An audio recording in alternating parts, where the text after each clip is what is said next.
Ok, então hoje a gente vai falar um pouquinho sobre literatura, tendências contemporâneas, tá? Então, essas tendências, essa época contemporânea começou ali a partir de 1950, mais ou menos, né? Da década de 1950, quando começou o governo, então, de Juscelino Kubitschek, tá? Vamos abrir a apostila de vocês ali na página 5, tá? Página 5 de literatura, vamos lá.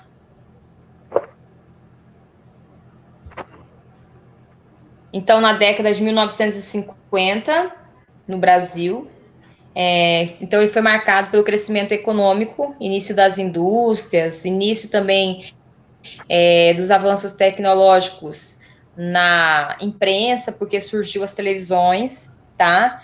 E daí os jornais começaram a noticiar de uma forma diferente, onde até então era via rádio, né, ou jornal impresso, né? Então, a partir desse momento, na década de 1950, começou-se a utilização das televisões, então. Então, o jornalismo passou a ter um pequeno avanço tecnológico e isso facilitou muito a vida, tanto dos telespectadores quanto da imprensa mesmo. Começou a ganhar muito dinheiro, tá? Então, ali, então, na década de 1950, no Brasil, né, começou o governo, então, de Juscelino Kubitschek, onde ele priorizava o avanço urbanístico, né, e a industrialização, tá? Era o sonho de Juscelino desenvolver indústria no Brasil, e ele conseguiu realizar esse sonho. Então, ali tem um textinho que fala um pouco sobre as metas dele, né, nesse governo, que seria, então, o impulso à indústria nacional, né? Depois, o tema central do governo de Juscelino Kubitschek era o desenvolvimento. Então, acentuava-se a fase de transição da nossa economia, do estágio predominantemente agropecuário para a indústria intensiva, quando já se impõe evoluir na prática, desde as simples indústrias de transformação até as multinacionais que a gente tem nos dias de hoje. Então, o sonho de Juscelino Kubitschek realizou-se em partes, né? Porque ele conseguiu o avanço, mas não conseguiu com o sucesso que ele queria, tá? Foi nesse período também que se deu o desenvolvimento tecnológico, então, da mídia, a implantação da televisão no Brasil, tá? Lembrando que as primeiras televisões eram bem preto e branco, bem grandonas, né? Pesadas, tá? Assim, não era esse tipo de TV que a gente tem na nossa casa hoje, muito diferente. Então, a imprensa também foi favorecida pelas tecnologias mais avançadas, tá? Com resoluções visuais, transformações gráficas. Pode usar, filha. Só um pouquinho, gente.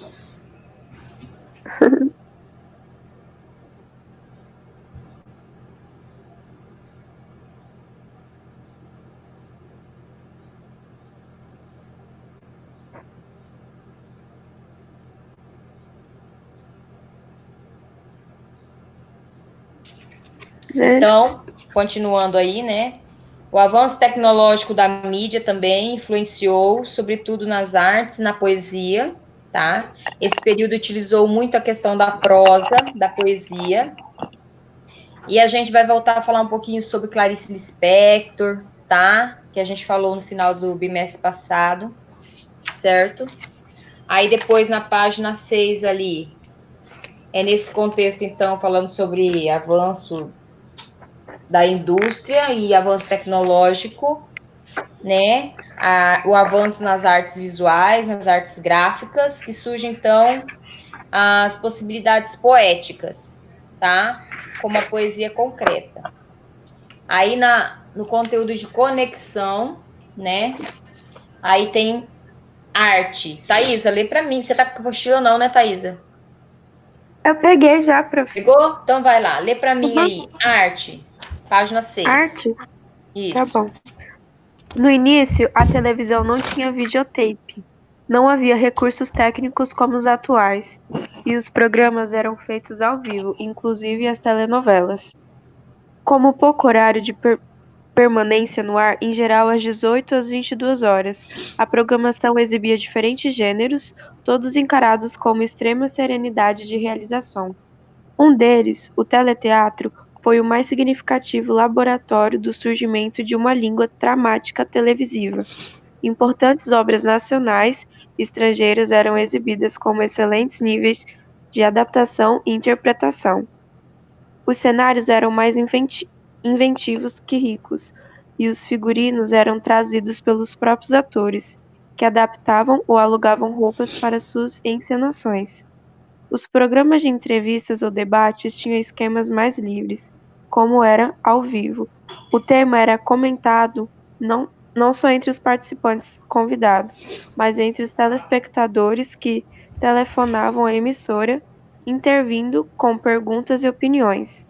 Essa interação emissora-telespectador ao vivo se perdeu quando os programas passaram a ser gravados em videotape e só foi recuperada nos anos de 1990. Que interessante, né? Então, os programas de televisão, eles eram feitos ao vivo, né? E as pessoas participavam, né? Ligavam e podiam dar sua opinião. Já pensou se fosse nos dias de hoje? Deus me O livre. jornalista não ia nem falar, quem ia falar era só o povo, que o telefone não ia parar de Só o tocar. povo. O povo gosta de se meter dar opinião na vida de todo mundo. Pois é, ia ser Aí nós bem temos complicado. na página 7 aí nós temos aí um texto, né? De Ferreira Goulart, A Luta Corporal, uma poesia. Manu, lê para mim ela.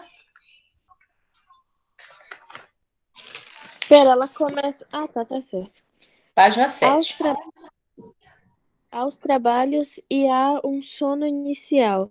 Aos trabalhos e um sono inicial. Sono. Aos trabalhos e um sono inicial há. Os trabalhos. Eu não sei ler isso aqui, não. Os trabalhos se azul sono inicial.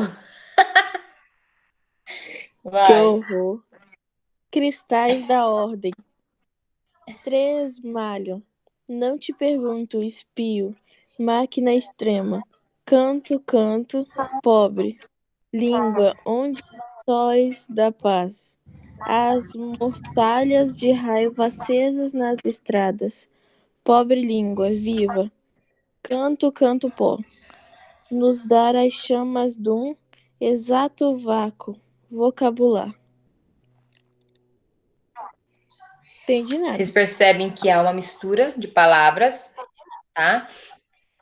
Essa é a tendência contemporânea aí dos anos 90, tá? Esse texto mesmo foi exposto, né? Feito em 1994, tá? Por Ferreira Goulart. E ele faz a junção das palavras, né? Como é difícil para a gente quando as palavras se misturam, né? É aí que a gente descobre que a nossa língua trava e que as leituras ficam um pouco mais difíceis. Isso é um poema, tá? Uma poesia, né? E ela retrata bem vocês de manhã, né? Sono, sono, sono, né? Sim, A Meire vai realmente. entrar, assistir a aula de vocês agora, ó, a Meire entrando, tá? Então vamos lá. Ali nós temos algumas atividades. O poema trabalha com a metalinguagem, essa junção de palavras aí, certo? Comente esta afirmação. A gente sabe que, igual a prof estava falando, esse poema ele não é tão antigo, né? A Júlia entrando, ele não é tão antigo. Bem-vinda, Júlia. Ele é de 1994, então ele já é de uma época mais atual, tá? A gente percebe a junção das palavras e o eco, né? A forma de entonação que as palavras têm, tá? Usa-se a poesia para falar, né? De poesia, né? A gente, às vezes, quando lê, a gente não consegue entender o que o poeta quis transmitir. Mas quem escreveu a poesia é igual quem pinta um quadro, né? Ele sabe o que ele quis transmitir, ele sabe o que ele quis oferecer aos leitores, oferecer aos ouvintes, oferecer às pessoas que estão ali aquilo que ele produziu, certo? Então, na última estrofe aí do texto, fica claro que o poema remete à ideia de uma busca de uma palavra exata, tanto que a última palavra do poema aí é o quê? Vocabular, né? Então, vem de vocabulário, tá? O eu lírico, então, aborda a dificuldade de se encontrar uma palavra precisa para descrever o que ele queria dizer no poema. Então, ele mesmo, através das suas buscas, tenta encontrar a palavra correta para dar sentido ao poema que ele produziu. Olha que interessante, tá? Então, como que nós vamos responder isso aí? Vamos lá, então. Vocês estão com o material na mão?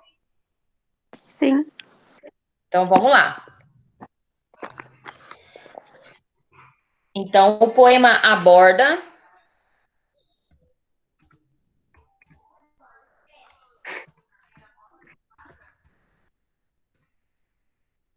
Uhum. o fazer poético, Fazer poético. vírgula, ou seja, Uhum. usa-se a poesia para falar de poesia.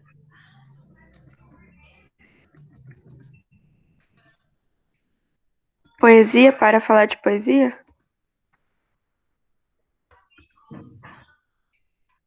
Usa-se a poesia para falar de poesia. Então, na última estrofe,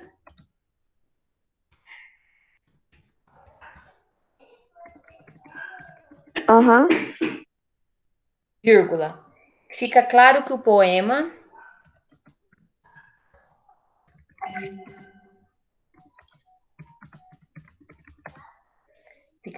o poema remete à ideia de busca da palavra.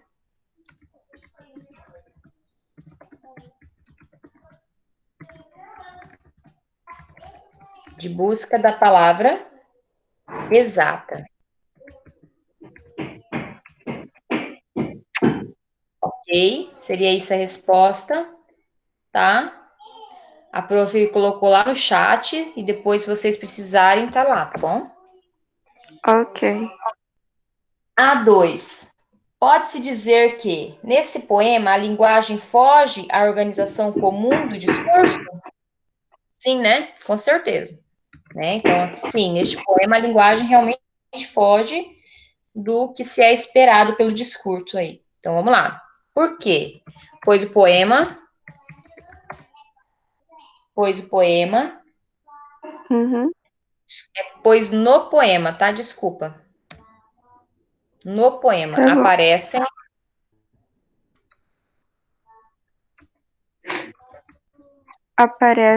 aparecem palavras desconexas,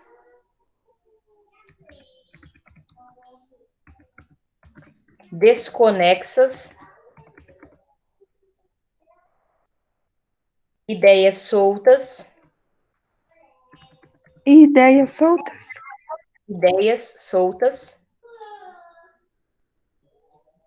vírgula, jogadas. Uhum. Ponto e vírgula. Assim, fica a cargo do leitor,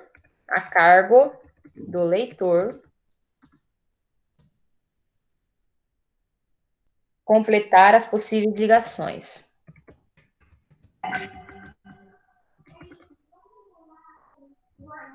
Completar as possíveis ligações. Ok. Ok. Depois, 3. Na primeira estrofe, como se dá a junção entre a forma e o conteúdo? Então, vai lá, na primeira estrofe a gente vê ali, ó, palavras embaralhadas, né? Muitas palavras Sim. embaralhadas.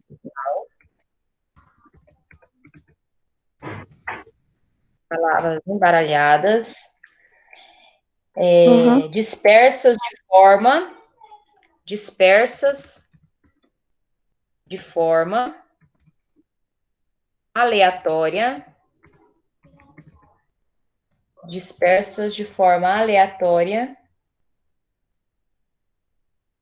Uhum. são arranjadas dessa forma, são arranjadas dessa forma, a fim de funcionarem como uma representação, a fim de funcionarem como uma representação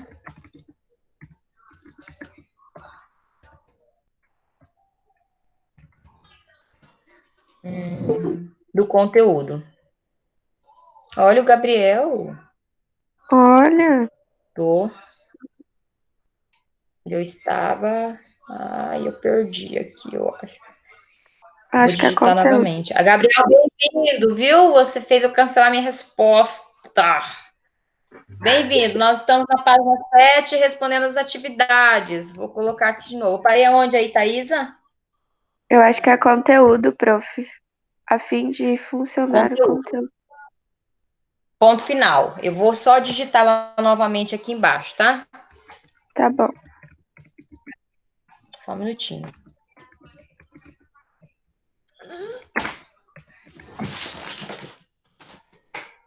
Eu caí.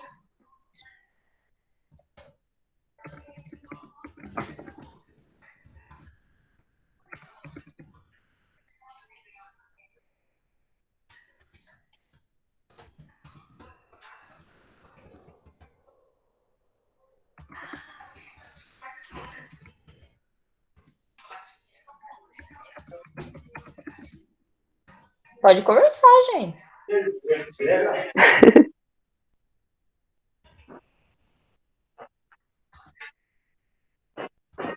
Manu,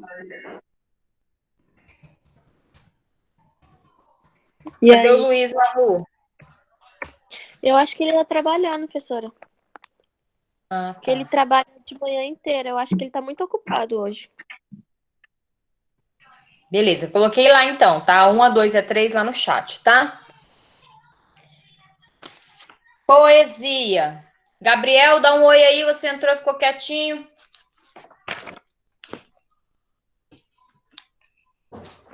Oi, professora. Nossa, que vozeirão, meu Deus. Oi, Gabriel, lê pra mim a página 7, você tá com a apostila? Tô indo pegar ela agora. Ah, safadinho. Vai, Thiago, lê pra mim a página 7, poesia. Os poetas da segunda metade do século XX opuseram-se à estética poética da geração 1945, que tendia à preocupação estética, e procuraram um aprimoramento da poesia modernista de 1922. Buscavam, assim, uma poesia mais condizente com o momento histórico em que viviam, o que faz surgir algumas possibilidades poéticas, como o concentrismo, a poesia praxis, concretismo, a poesia praxis e o poema processo. Eles perceberam que então eles precisavam de uma poesia mais moderna, mais atual, para poder lidar com todos os avanços que estavam acontecendo naquele momento. Então, por isso, eles precisavam também mudar a forma de escrever e de se expressar para que as pessoas continuassem lendo, tá? Porque a gente sabe que todo o avanço tecnológico, ele trouxe o quê? Ele trouxe, junto com ele, uma modernidade que fez com que as pessoas não precisassem mais estar lendo tanto, né? Então, as pessoas passaram a, por exemplo, no caso da televisão, passaram a ter o uso da televisão, então já deixavam de lado o uso do livro, que até então era muito utilizado nas cabeceiras de cama, certo? Então, as pessoas diminuíam o número de leitura porque agora elas passariam a assistir uma outra coisa, um outro avanço que havia surgido E isso naquele momento. fez com que tornasse a população alienada. Mais ou menos, né? Nem todos, né? Mas a maior parte da população se tornou preguiçosa. Não chamo nem de alienados, né? Chamo mesmo de preguiçosos, acomodados, né? As pessoas, assim, acham que o mundo é só aquilo que elas veem na sua frente, não olham para os lados, não procuram ver o porquê das coisas, né? Isso é comodismo, na verdade, né? Preguiça de tentar saber mais. E, Thiago, do outro lado, na página 8, tem um pedacinho lá ainda para você ler. No âmbito musical, indo contra aqueles que rechaçavam qualquer contaminação cultural vinda do exterior, alguns poetas e compositores tiveram como propósito reaproximar a música brasileira dos jovens, buscando uma musicalidade mais universalizante, isto é, que não tivesse raízes apenas nacionais, mas que também aceitasse influências das músicas de outros países. Isso mesmo, então a música também houve uma modificação, porque até então, né, procuravam marcar bem o nacionalismo, né, as músicas feitas dentro do país. Daí chegou, então, 1990 aí, e aí a literatura contemporânea, junto com a música, que anda, arte, literatura e música andam lado a lado, resolveram, então, modificar as suas essências, trazendo, então, músicas, né, de outros países, né, artistas novos, né, composições novas, que não eram voltadas somente para o MPB, né, para a música popular brasileira, tá? Concretismo, Júlia, vai lá.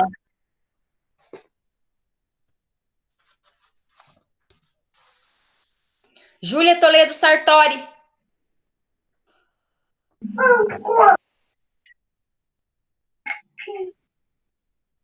Que é isso, Thaís? Júlia? Meu irmão, gente. Cadê a Júlia? Sumiu? A Júlia deixou só o coisa lá e foi para onde? Pro banheiro?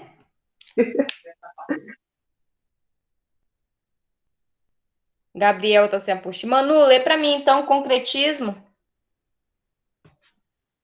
Tá bom. Vai Em lá. 1956, ocorreu a Exposição Nacional de Arte Concreta, na cidade de São Paulo. O evento marcou oficialmente o mais controverso movimento de poesia vanguardista brasileira, o concretismo.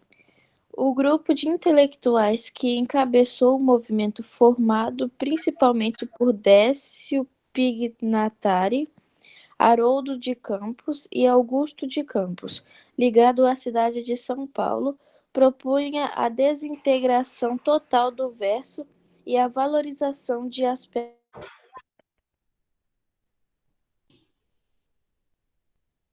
Oi? Manu? O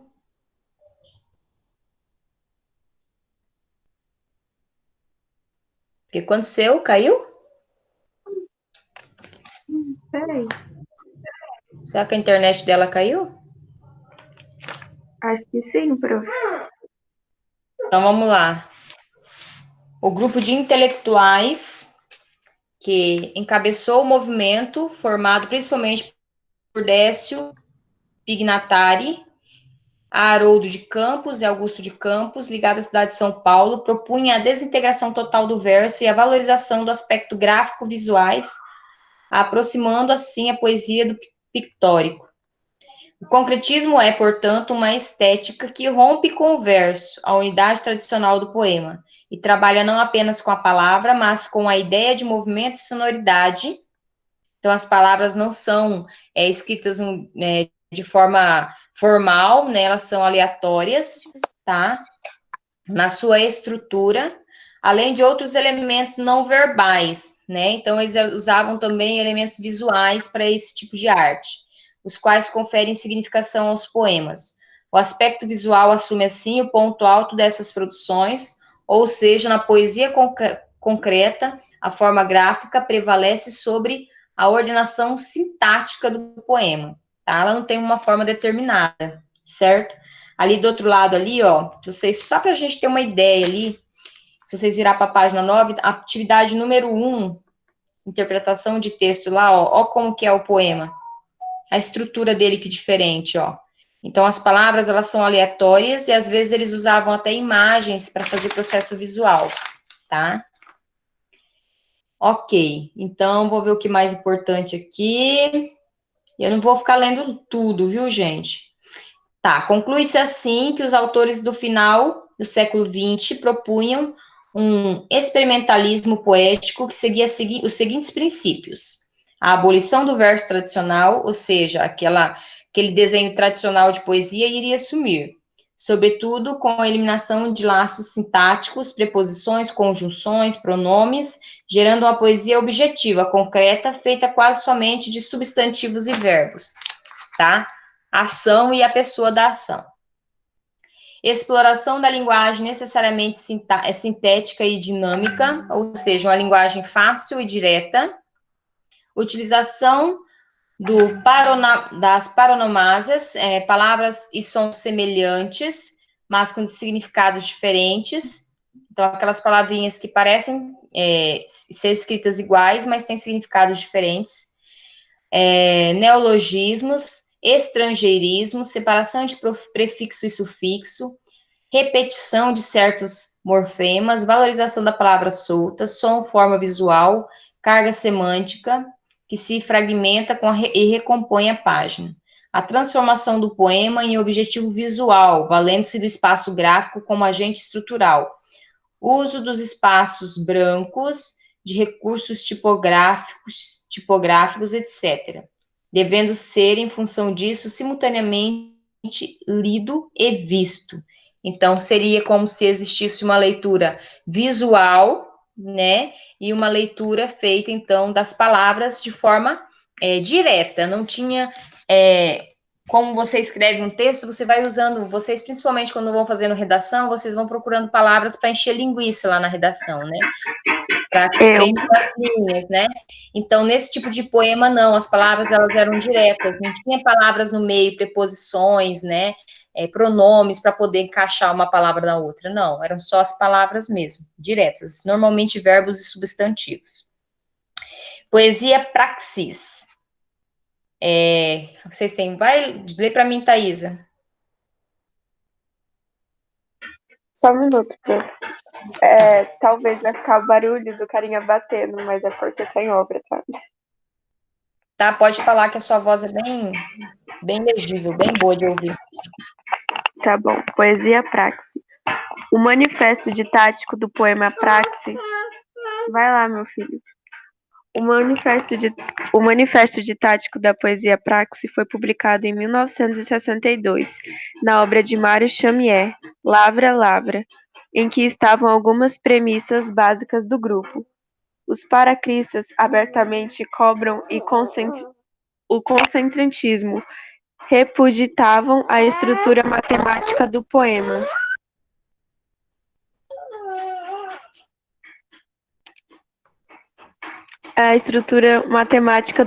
E afirmava que o espaço em branco da página não era tão importante. A poesia praxe redescobriu o verso como estrutura básica do poema, mas não da maneira tradicional. Para o grupo, a palavra está relacionada ao contexto, assim, havia sempre uma ou mais palavras básicas que funcionavam como vetor, isto é, orientação das outras. O poema buscava no dia a dia o objeto do seu poema, de qual forma o autor, objeto, leitor eram os escritores da obra. Para continuar ou não? Continua em cima, na poesia praxis. Na poesia praxis, observava-se um trabalho com palavras que mantêm relação entre si, podendo ser agrupadas, considerando-se de determinado assunto, a fim de manter a unidade temática. Nessas obras também se evidenciavam o caráter social da poesia. Mário Chamier denunciou problemas da vida moderna e injustiças sociais, como a elaboração dos trabalhadores nas indústrias e a situação dos trabalhadores rurais. O poema Reunião Familiar, de Mário Chamier, é um exemplo dessa vertente. Nele, o autor elenca palavras que, mantendo relação entre si, aponta para os papéis sociais desempenhados em nossa sociedade por pessoas do sexo feminino e masculino, incitando sobre eles um olhar crítico. Ok. Então, aí, poema como processo. Lê para mim, Júlia, tá aí agora? A Júlia saiu? Prof, Eu tô, acho mas que ela sem tá- apostila. Ah, tu tá sem apostila, sua cara de tatu. Tá. É porque eu tô na Então- loja. Aí, né? Ah, tá, mas tive você que tem pegar. apostila, mas tá em casa. Sim. Sim, eu só tô em Ah, casa. tá. Aí eu só tô acompanhando o que vocês estão falando, só pra marcar presença mesmo. Nossa.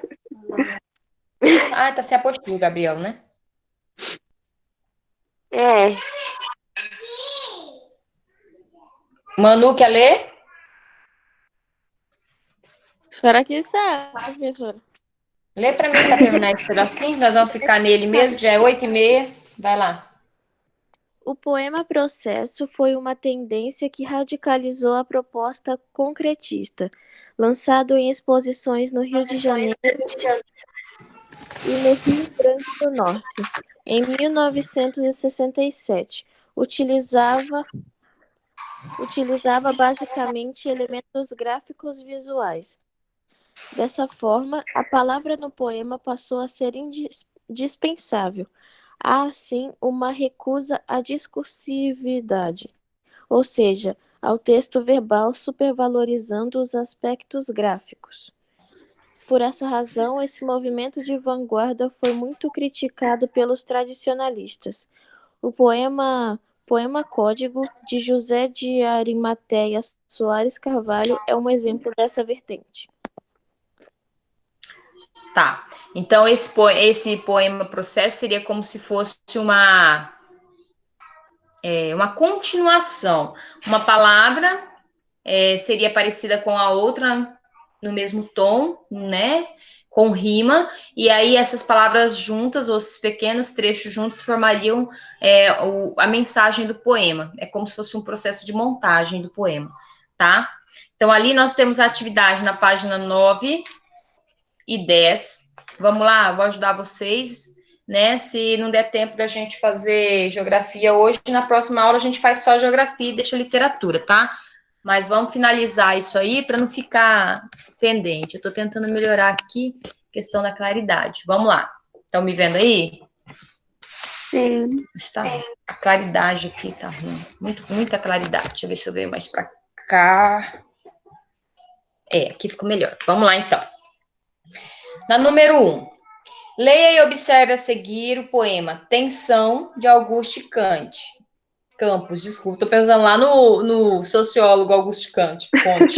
Vamos lá. De Augusto Campos. Olha lá, ó, que legal. Com can, som tem. Com tem tan, tem, são bem. Tom sem bem, som. Viu que legal? Então, pequenas palavras que formam, né, uma mensagem, tá? Então, esse seria, então, um poema processo. Vamos lá. Número 1. Quais as diferentes possibilidades de leitura do poema Tensão? Vamos tentar ler diferente? Com som, cantem. Contém, tensão, também. Tom bem, sem som.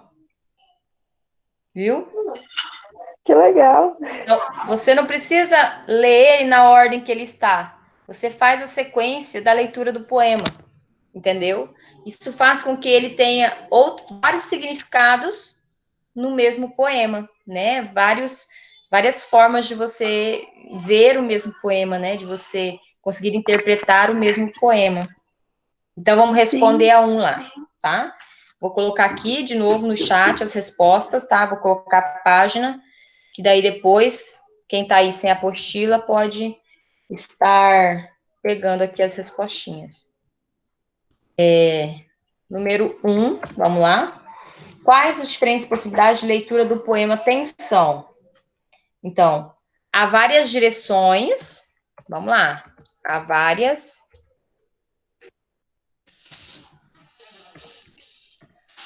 direções que os olhos podem seguir na leitura.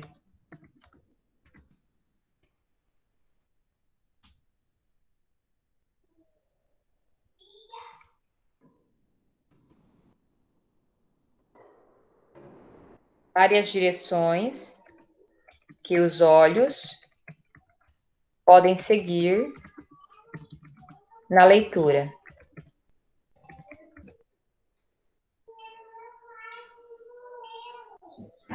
Desse poema. Ponto na mesma linha. Da esquerda para a direita.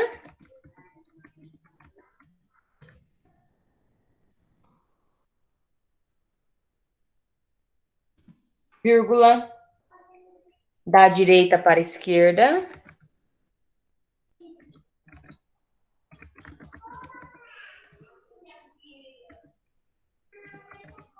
De cima para baixo.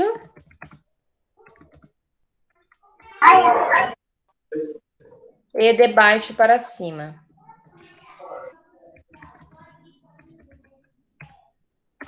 Tá?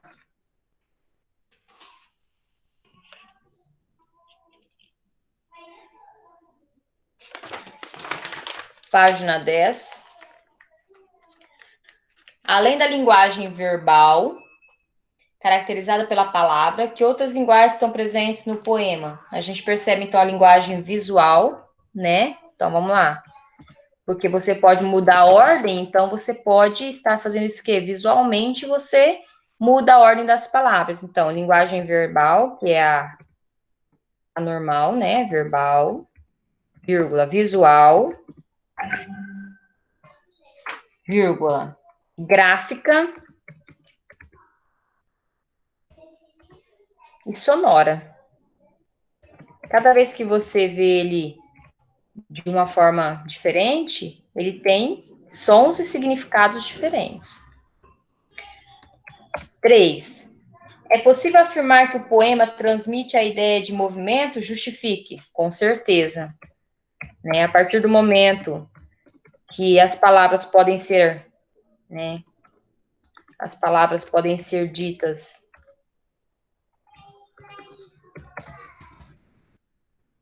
de forma aleatória,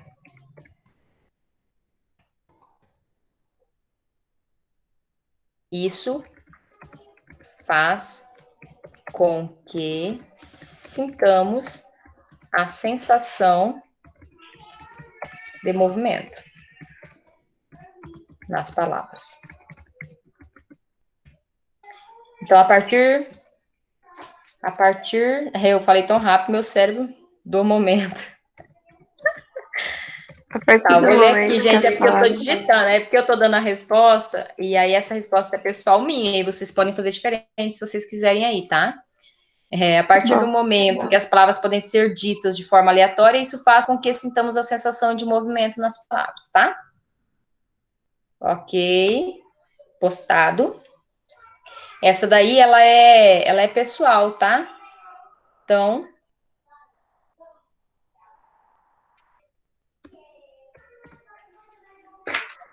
quais as principais diferenças estruturais entre o poema Tensão e uma poesia tradicional? Então, a poesia tradicional, ela é composta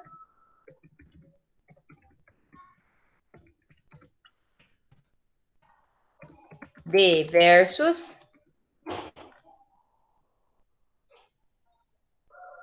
e estrofes, né?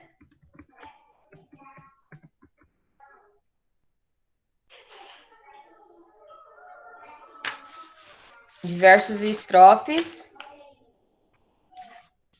de forma linear, ou seja, de forma estrutural, formal, né?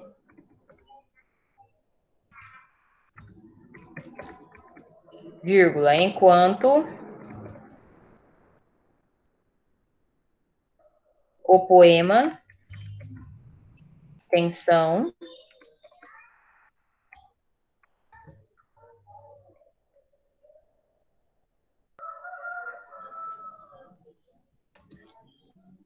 enquanto no poema, tá? Coloquem aí para ficar melhor a resposta. As estrofes e versos foram abolidos.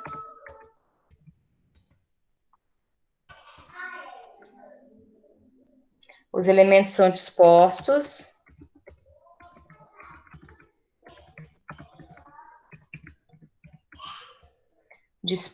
de forma visual. E a leitura é feita de forma aleatória.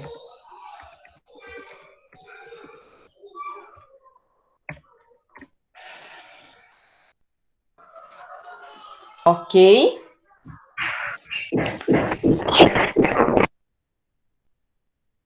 Tá na página 10, nessa número 4.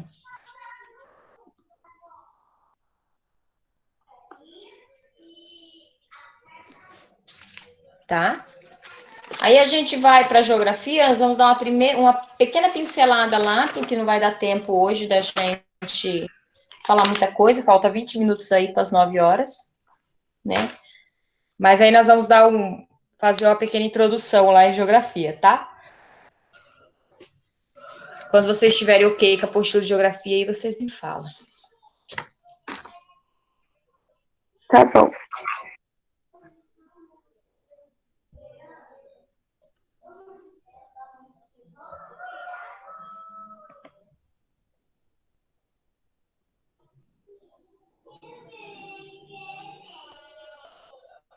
Pode falar, Sam. Vocês estão vendo aí o mapa?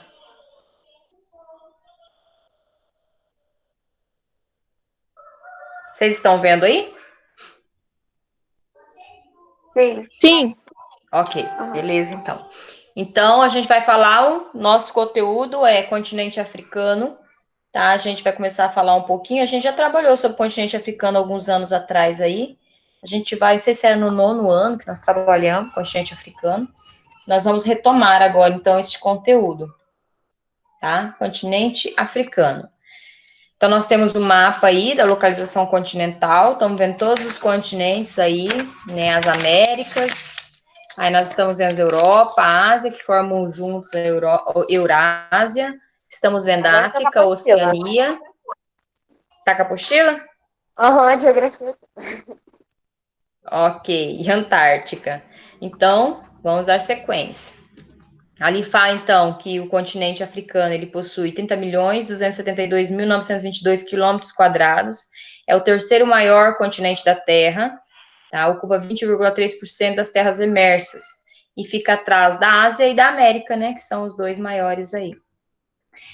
Suas terras se encontram, né, com base na linha do Equador, que divide o mundo no meio. Observamos que o continente africano possui terras tanto no norte, né, quanto no sul. E em relação às meridianas de Greenwich, a África se encontra em grande parte na região leste ou oriental, e em menor quantidade de terras a oeste ocidental. Tá? Lembrando que a África e o Brasil e a América do Sul, na época da Pangeia, esses continentes eram grudados e depois, com a separação continental, eles foram se distanciando um dos outros, tá? Formação do continente africano, olha lá, ó, o prof falou e aqui já apareceu, ó, é porque era tudo grudado, depois foi acontecendo a separação continental, tá? Segundo a teoria da deriva continental, né, do cientista alemão Alfred Wegener, os continentes estiveram unidos no passado e esse grande continente foi denominado de Pangeia, palavra grega que significa toda a terra, em uma grande massa de água denominada de Pantalassa.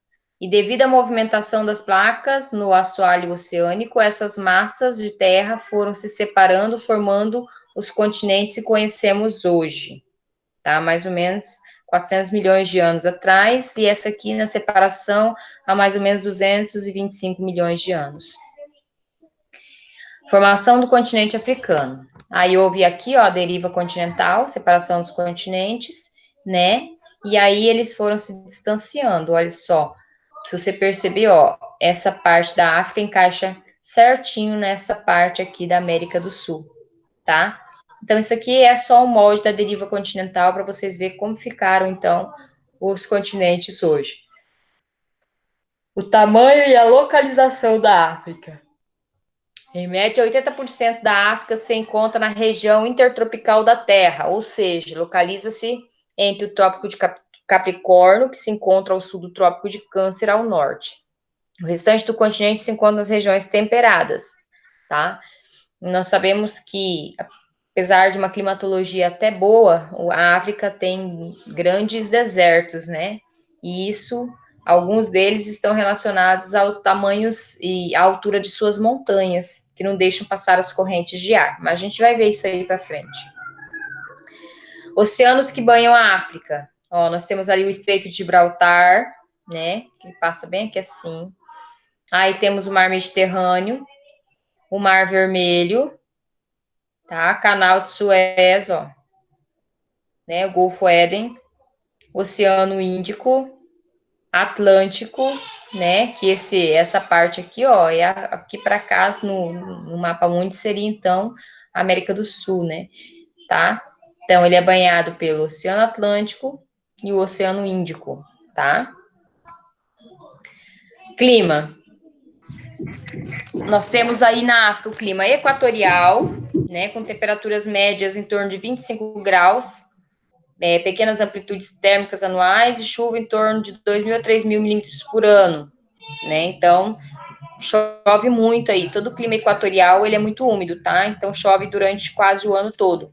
Tropical, temperaturas médias de 20 graus, chuvas superiores a 1.000 milímetros, porque chove no verão, tá? É igual o nosso clima aqui, nós temos clima tropical, então é uma estação de seca, uma estação de chuva. Não tem as 4 estações bem definidas. Tropical de altitude, então, é o mesmo clima tropical, só que o que manda é a altitude, ou seja, a altura, tá? Em relação ao nível do mar, certo? Então, invernos definidos e chuvas pouco superiores nas áreas tropicais, tá? Essas regiões, normalmente, quanto mais alto, mais frio, e aí cria um pouco de neve nas pontas das montanhas. Mediterrâneo, verões quentes e secos, invernos brandos e chuvosos, tá? É bem quente o verão, por quê? Porque acontece, a gente sabe que, ciclo hidrográfico, né? Eu tinha esquecido a palavra.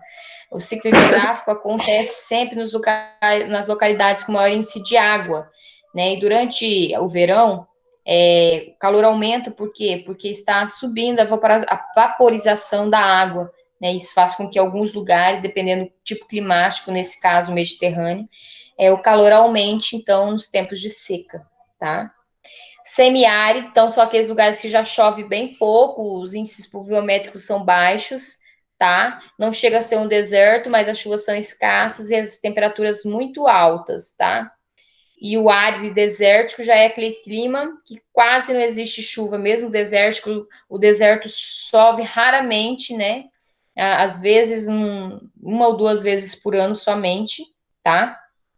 De dia chega a fazer mais de 40 graus e à noite chega a baixar negativos de 0, né?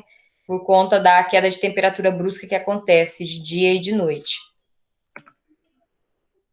Relevo africano, então ele é constituído por um grande escudo cristalino, apresenta altitudes modestas, não é de um relevo muito alto, mais ou menos de 600 metros, né?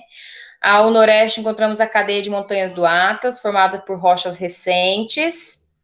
O ponto culminante lá é o Tukal, com 4.165 metros. E ao sul, a cadeia do Atlas. Temos um grande planalto com altitude de 450 metros, que é o que impede o vento ao ar de massa entrar, então, aí no deserto do Saara, provocando seca, né? Então, este planalto, pela altura dele, ele impede a passagem de ar, e isso faz com que não chova neste local. Descendo o mapa, encontramos o Planalto dos Grandes Lagos. Aqui encontramos formações vulcânicas que dão origem às maiores altitudes da região, como o Monte Kilimanjaro, em 5.895 metros de altitude. Os desertos africanos. Então, nós temos na África o deserto do Saara, que é o maior deserto quente do mundo e oficialmente é o segundo maior deserto da Terra, logo após a Antártica, pois essa última também é um deserto, porém frio, porque é um vazio demográfico, as pessoas não vivem no frio, né? Principalmente no frio congelante da Antártica. O deserto do Kalahari é formado devido principalmente à corrente marítima fria de Banguela, que atua na costa sudeste da África, condensando o vapor de água que vai em direção ao continente, fazendo com que as massas de ar cheguem mais secas ao mesmo. E o deserto de Namíbia, é o tipo costeiro com grandes dunas, banhado por correntes frias do Oceano Atlântico. Então, se você for perceber, nos 3 desertos acontece o quê? A influência do ar, das correntes de ar fria. Por isso que o índice pluviométrico, ele é menor, porque o que leva a chuva é as correntes de ar quente, tá? Nós temos aí fotos, ó. Chega a ser bonito de tão feio, né? Olha que imagens maravilhosas, gente. O calor desse lugar, mas chega a ser lindo. Olha, só areia, areia, areia, né? Não tem vida nenhuma nesse lugar. Sim. Aí temos mais fotos, né? Desertos pedregosos, desertos arenosos, ó, tem diferença, né? Tem aquele deserto que ele é de dunas e tem o deserto que ele é de pedra, né? Kilimanjaro, localizado no Planalto dos Grandes Lagos, ao norte da Tanzânia, junto à fronteira com o Quênia, é o ponto mais alto da África. Olha que coisa mais linda aqui. Gente, meu sonho ir para um lugar desse. Olha que coisa mais linda. E isso tudo aqui é formado pela movimentação das placas tectônicas, tá? Que coisa, né? Nossa. Então, com altitude de 5.895 metros, este antigo vulcão, com o topo coberto de neve, ergue-se no meio de uma planície da savana, oferecendo um espetáculo único, com certeza. Olha isso, essa girafa, que coisa maravilhosa. Sim, Ai, nossa, gente, meu sonho é conhecer girafa também. Nunca conheci. olha, acho que nós não chegamos nem no joelhinho dela. Não, acho que não. Sim. Muito grande. É Então, os enorme. oásis, ó, gente, ó, os oásis aí, ó, né, dos desenhos animados lá. Então, nos desertos encontramos os oásis, que são regiões mais baixas do relevo, onde os lençóis de água afloram a superfície, propiciando o ambiente para estabelecer comunidades, construir casas e produzir alimentos. Olha aí, alguns oásis aí, ó, dos desertos. Que horas são aí? Não sei se eu perder o horário. Ah, é, vamos lá. Vamos parar então aqui, ó, na colonização da África, tá? Deixa eu ver onde a gente para na apostila. Natureza, relevo, hidrografia. Página 8, História do continente. Vai começar aí, colonização, viu? Então a gente parou aí na página 8.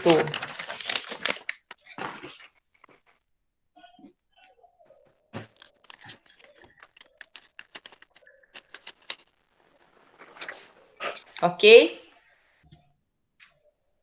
Nós temos que parar por aí porque eu preciso mandar o link para outra turma, tá? Então, Tá bom. bom dia, obrigado pela presença de vocês. Eu peço assim que conforme eu sair, vocês também já saiam, tá? Para o outro professor poder entrar, senão dá congestionamento lá, viu? Beijinho, beijinho, até a nossa próxima aula, tá? Até. Até. Tchau.